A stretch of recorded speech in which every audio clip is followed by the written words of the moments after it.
مرنے سے 40 دن پہلے کیا ہوتا ہے؟ موت سے 40 دن پہلے انسان کے جسم میں ایک خاص نشانی ظاہر ہونے لگ جاتی ہے۔ جب بندے کے اس دنیا کو چھوڑ کر جانے کا وقت آتا ہے اور پھر موت سے 40 دن پہلے حضرت اسرائیل علیہ السلام اس بندے کو خواب میں آ کر کہتے ہیں کہ بسم اللہ الرحمن الرحیم۔ ایک مرتبہ ملک الموت یعنی حضرت اسرائیل علیہ السلام حضرت یعقوب علیہ السلام کے پاس پہنچے تو حضرت یعقوب علیہ السلام نے پوچھا، کیا تم میری روح قبض کرنے کے لیے آئے ہو یا مجھ سے ملاقات کرنے کے لیے آئے ہو؟ تو ملک الموت نے عرض کیا، اے اللہ کے پیغمبر، میں روح قبض کے لیے نہیں آیا ہوں بلکہ میں تو آپ سے ملاقات کرنے کے لیے آیا ہوں۔ تو حضرت یعقوب علیہ السلام نے فرمایا، ٹھیک ہے، لیکن جب تم میری روح قبض کرنے کے لیے آؤ تو کوئی پیغام میری طرف لازمی روانہ کرنا، کوئی قاصد میری طرف لازمی بھیج دینا۔ تو ملک الموت نے کہا کہ میں جب آپ کی روح قبض کرنے کے لیے آؤں گا تو اس سے پہلے 2 یا 3 قاصد آپ کی طرف سے لازمی روانہ کروں گا اور وہ آپ کو اطلاع دے دیں گے۔ چنانچہ ایک وقت آیا جب ملک الموت حضرت یعقوب علیہ السلام کے پاس اچانک آ گئے اور روح قبض کرنے کی بات کہی تو حضرت یعقوب علیہ السلام نے فرمایا کہ تم نے تو مجھ سے کہا تھا کہ میں تمہاری روح قبض کرنے سے پہلے کوئی قاصد بھیجوں گا، کوئی پیغام دینے والے کو آپ کے پاس بھیجوں گا، آپ اچانک روح قبض کرنے کے لیے نہیں آؤ گے۔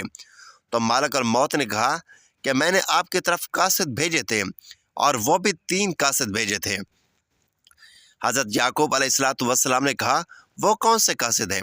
ملک الموت نے فرمایا، پہلا قاصد یہ تھا کہ آپ کی داڑھی اور سر کے بال جو سیاہ ہوں گے وہ سفید ہونے لگیں گے۔ دوسرا قاصد میرا یہ تھا کہ آپ کے جسم میں جو طاقت اور توانائی تھی وہ ختم ہونے لگے گی اور آپ کے جسم میں کمزوری آنے لگے گی۔ اور تیسرا قاصد میرا یہ تھا کہ آپ کی کمر جو بالکل سیدھی تھی وہ ایسا ایسا جھکنے لگے گی۔ تو یہ 3 نشانیاں ملک الموت نے بتلائی اور ملک الموت یعنی حضرت اسرائیل علیہ السلام نے فرمایا کہ ہر مرنے والے کے پاس تقریباً میرے قاصد آتے رہتے ہیں، لیکن لوگ ان کو نہیں سمجھتے، لوگ ان کو نہیں مانتے۔ اگر مرنے والا بندہ اپنی زندگی میں نیکی اور تقوی اور پرہیزگاری اختیار کرتا رہا، پھر اس کی موت کے بعد اس کا چہرہ خوبصورتی سے چمک اٹھا، تو یہ ایسی علامت ہے جس سے اچھا تاثر لیا جا سکتا ہے اور اس پر خیر کی امید کی جا سکتی ہے۔ مثال کے طور پر مرنے کے بعد لوگ اس کی تعریف کریں اور اس کے لیے دعائیں خیر کریں تو یہ اس کے نیک ہونے کی نشانی ہے۔ اسی طرح زندگی میں اچھے لوگوں کی صحبت بھی انسان کے نیک ہونے کی نشانی ہے۔ حسن خاتمہ کے بہت سے اسباب ہیں جن میں اللہ کی اطاعت پر استقامت، اللہ تعالیٰ کے بارے میں حسن و ظن، سچائی، پرہیزگاری، توبہ، موت کو کثرت سے یاد کرنا اور دنیاوی خواہشات مختصر کرنا، آخرت کی فکر اور نیکوکار لوگوں کی صحبت قابل ذکر ہیں۔ ناظرین، روح جب جسم کو چھوڑنے کے لیے بالکل تیار ہو یعنی موت سے تقریباً 24 گھنٹے پہلے، تو ہاتھ، پاؤں، گھٹنوں کی جلد پر محسوسات ختم ہو جاتی ہیں اور ان کا رنگ بدلنا شروع ہو جاتا ہے اور یہ نیلا یا ارغوانی رنگ اختیار کرنا شروع کر دیتا ہے۔ یہ نشانی واضح نشانی ہے جس میں سانس اکھڑنا شروع ہوتا ہے اور بے ترتیب ہوتا چلا جاتا ہے اور دھیرے دھیرے بجھ جاتا ہے۔ حضرت عائشہ صدیقہ رضی اللہ تعالیٰ عنہ سے روایت ہے کہ رسول کریم صلی اللہ علیہ وسلم نے ارشاد فرمایا کہ جب اللہ تعالیٰ کسی بندے کو نیک بخت بنانا چاہتا ہے تو مرنے سے 1 سال پہلے ایک فرشتہ اس کے پاس بھیجتا ہے اور وہ اس کو درست کرتا ہے اور نیک عمل کی طرف خواہش دلاتا ہے یہاں تک کہ وہ نیک حالت میں مرتا ہے، اور سب لوگ کہتے ہیں کہ یہ شخص نیک حالت میں مرا ہے۔ اور جب ملک الموت حاضر ہوتا ہے اس وقت اللہ تعالیٰ اس کی آخرت میں رہنے کی جگہ یعنی وہاں کے سامان اور راحتوں کو جو اللہ پاک نے اس کے لیے مہیا کر رکھے ہیں، تیار کر رکھے ہیں، اس کو دکھا دیتا ہے تو اس کی روح خوش ہو کر نکلنے کا قصد کرتی ہے۔ اس وقت یہ شخص اللہ تعالیٰ کی ملاقات کے لیے خواہش کرتا ہے اور اللہ بھی اس کی ملاقات کو پسند بھی کرتا ہے۔ پھر ملک الموت روح قبض کرتا ہے اور جب اللہ کسی بندے کے ساتھ برا کرتا ہے تو مرنے سے 1 سال پہلے اس کے پاس ایک شیطان بھیجتا ہے جو اس کو گمراہ کرتا ہے اور بہکاتا رہتا ہے یہاں تک کہ وہ بری حالت میں مرتا ہے اور سب لوگ کہتے ہیں کہ اسے بہت بری موت آئی ہے۔ جب ملک الموت حاضر ہوتا ہے تو اس وقت اللہ تعالیٰ اس کی آخرت میں رہنے کی جگہ اس کو دکھاتا ہے تو اس کی روح خوف سے بدن کے اندر گھس جاتی ہے۔ اس وقت اللہ کی ملاقات یعنی سامنے آنے کو یہ ناپسند کرتا ہے اور اللہ اس کی ملاقات کو بھی ناپسند کرتا ہے۔ پھر ملک الموت اس کی روح سختی سے کھینچ کر قبض کرتا ہے۔ کتاب الفضا کے مصنف اس حدیث کی تشریح میں کہتے ہیں کہ ملک الموت کے بلانے پر جان اس طرح نکلتی ہے جیسے سپیرا سانپ کو اس کے سوراخ سے بلائے، اور مومن کافر اور دونوں کے جسم سے روح نکلنے کی حالت یکساں ہوتی ہے۔ فرق صرف یہ ہے کہ مومن کی جان تو خود نکل جانا چاہتی ہے اور کافر کی جان ہو تو جسم کے اندر واپس جانا چاہتی ہے۔ حضرت جابر رضی اللہ تعالیٰ عنہ سے روایت ہے کہ میں نے رسول کریم صلی اللہ علیہ وآلہ وسلم کو وفات سے 3 دن قبل یہ کہتے سنا کہ تم میں سے جو کوئی مرے تو اس حالت میں مرے کہ وہ اللہ کی نسبت اچھا گمان رکھتا ہو، اللہ تعالیٰ کے پاس اعمال صالحہ لے کر جائے۔ بس اس کا مفہوم یہ ہوا کہ اعمال صالحہ کی پابندی اس قدر کرے کہ مرتے وقت حق تعالیٰ کے ساتھ حسن ظن پیدا ہو جائے۔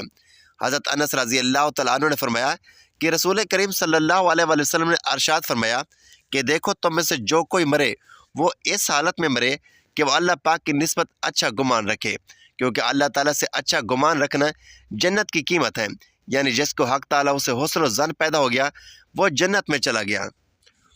روایات میں ہے حضرت عمر رضی اللہ تعالیٰ عنہ نے فرمایا کہ رسول کریم صلی اللہ علیہ وآلہ وسلم نے فرمایا کہ جب اللہ تعالیٰ کسی بندے کو درست رکھتا ہے اس کو شہد جیسی خوشگوار چیز دیتے ہیں، یعنی اعمال صالحہ اور اخلاق حسنہ کی توفیق عطا فرما دیتے ہیں۔ صحابہ نے پوچھا کس طرح شیریں کرتا ہے؟ آپ نے فرمایا مرنے سے پہلے نیک کام کرتا ہے یہاں تک کہ اس کے پڑوسی اس سے خوش ہو جاتے ہیں۔ حضرت سلیمان فارسی رضی اللہ تعالیٰ عنہ سے روایت ہے کہ میں نے رسول کریم صلی اللہ علیہ وآلہ وسلم کو یہ فرماتے ہوئے سنا کہ میت کو موت کے وقت پیشانی سے اگر پسینہ آئے، آنکھ سے آنسو آئے اور ناک کے سوراخ کشادہ ہوں تو یہ اللہ کی خاص رحمت ہے جو اس پر نازل ہوتی ہے۔ گلے میں سے ایسی آواز کا آنا جیسے کہ جوان اونٹ کا گلا گھونٹے سے آواز آتی ہے اور اس کا رنگ بد رنگ ہو جائے اور منہ سے جھاگ نکلے تو یہ اللہ کا عذاب ہے۔ ناظرین گرامی، اللہ تعالیٰ نے عرش کے نیچے درخت پیدا کیا ہے، اس کے پتے تمام مخلوقات کی گنتی کے برابر ہیں۔ اس کا نام ہے شجرۃ المنتہا۔ جب بندے کی زندگی کی عمر ختم ہو جاتی ہے، 40 دن باقی رہ جاتی ہے، تو حضرت عزرائیل علیہ السلام کے سامنے اس کا ایک پتا گر جاتا ہے، اس پر اس بندے کا نام لکھا ہوتا ہے۔ اس وقت کے تمام فرشتے اس کو مردہ کہتے ہیں، یعنی مردوں میں شامل کر لیتے ہیں، اور وہ دنیا میں 40 دن تک زندہ ہے۔ جب 40 دن پورے ہو جاتے ہیں تو مالک الموت اس کے پاس آتا ہے اور اس کے سامنے بیٹھتا ہے۔ اس وقت بندہ اپنی موت کی تکلیف میں ہوتا ہے۔ جب مالک الموت کو دیکھتا ہے تو گھبرا کر پوچھتا ہے کہ تم کون شخص ہو اور تمہارا کیا ارادہ ہے؟ وہ کہتا ہے کہ میں مالک الموت ہوں، مجھے تمہاری روح قبض کرنے کا حکم ہوا ہے۔ یہ سن کر وہ منہ پھیر لیتا ہے اور آنکھیں پتھرا جاتی ہیں۔ مالک الموت کہتا ہے کہ تو مجھے نہیں پہچانتا، میں وہ ہوں کہ جس نے تیرے رشتہ دار اور تیرے ماں باپ کی روح قبض کی ہے، اور آج تیری روح قبض کروں گا۔ تو نے دنیا کا حال کیسا دیکھا؟ بندہ کہتا ہے میں نے دنیا کو بے وفا اور مکار پایا۔ پھر اللہ تعالیٰ کے حکم سے دنیا اس کے پاس آئے گی اور کہے گی اے نافرمان، تو نے اپنے رب کی کس قدر نافرمانی کی اور کس قدر تو نے گناہ کیے۔ تمہیں نصیحت کی اور بہت ساری باتیں سنی، لیکن تم نے جانا کہ ہم دنیا میں ہمیشہ رہیں گے۔ یاد رکھو کہ میں تجھ سے اور تیرے اعمال سے بیزار ہوں۔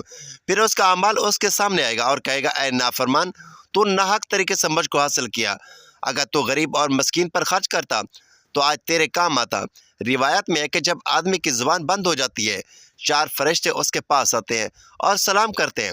پہلا فرشتہ آتا ہے، وہ بعد السلام کہتا ہے اے بندے، اللہ نے مجھے تیری روزی پر موکل کیا تھا، میں نے تمام زمین پر چپا چپا چھان مارا مگر تیری روزی کا ایک لقمہ بھی کہیں نہ پایا۔ پھر دوسرا فرشتہ آتا ہے اور سلام کے بعد کہتا ہے اے اللہ کے بندے، میں تیرے پانی پر موکل تھا، میں نے تمام زمین پر چپا چپا تلاش کیا مگر تینے پینے کے لیے ایک قطرہ پانی کا کہیں نہ پایا۔ پھر تیسرا فرشتہ آتا ہے اور سلام کے بعد کہتا ہے اے بندے، میں اللہ کے حکم سے تیری سانس پر موکل تھا، میں نے تمام زمین پر چپا چپا چھان مارا لیکن میں نے کہیں بھی تیرے واسطے ایک سانس بھی کہیں نہ پایا۔ پھر چوتھا فرشتہ آتا ہے اور سلام کے بعد کہتا ہے اے بندے، اللہ کے حکم سے میں تیری عمر پر موکل تھا، میں نے تمام زمین پر چپا چپا تلاش کیا مگر تیری عمر کا ایک حصہ بھی نہ پایا۔ اس کے بعد نامہ اعمال لکھنے والے 2 فرشتے اس کے پاس آتے ہیں اور سلام کے بعد کہتے ہیں اے اللہ کے بندے، ہم تیرے اعمال لکھنے پر موقوف تھے۔ وہ نامہ اعمال اس کو دکھائیں گے اور کہیں گے دیکھ یہ تیرا نامہ اعمال ہے۔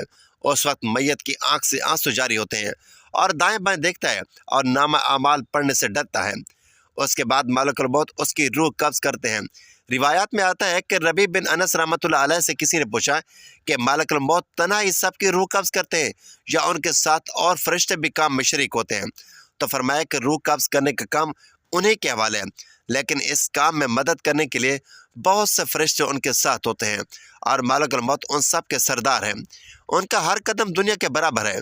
پھر حضرت ربیع بن انس سے پوچھا کہ مومنین کی روحیں کہاں رہتی ہیں؟ فرمایا 7ویں آسمان کے اوپر سدرۃ المنتہا کے پاس۔ حضرت ابو ہریرہ رضی اللہ تعالیٰ عنہ سے مروی ہے کہ سرکار دو عالم صلی اللہ علیہ وآلہ وسلم نے ارشاد فرمایا، جب انسان مر جاتا ہے تو اس کے اعمال کے ثواب کا سلسلہ اس سے منقطع ہو جاتا ہے، مگر 3 چیزوں کا ثواب کا سلسلہ باقی رہتا ہے۔ نمبر 1 صدقہ جاریہ، نمبر 2 راستے میں پڑی اینٹ جس سے راہگیر نفع حاصل کرے، اور نمبر 3 صالح اولاد جو مرنے کے بعد ان کے لیے دعائیں کریں۔ ایسے اعمال جن کا تعلق دنیاوی زندگی سے ہوتا ہے ان کے اثرات مرنے کے بعد دنیا میں ہی ختم ہو جاتے ہیں۔ ناظرین، اللہ تعالیٰ سے دعا ہے کہ اللہ پاک ہمیں نیک عمال کرنے کی توفیق عطا فرمائے، میرا سنانا اور آپ کا سننا اپنی بارگاہ الہی میں قبول و منظور فرمائے، اور ہمارا خاتمہ ایمان پر فرمائے، آمین یا رب العالمین۔ ناظرین، ویڈیو اچھی لگے تو ویڈیو کو لائک کریں، شیئر کریں، چینل کو سبسکرائب کریں، اور کمنٹ باکس میں اللہ تعالیٰ کے 99 ناموں میں سے ایک نام ضرور ٹائپ کریں۔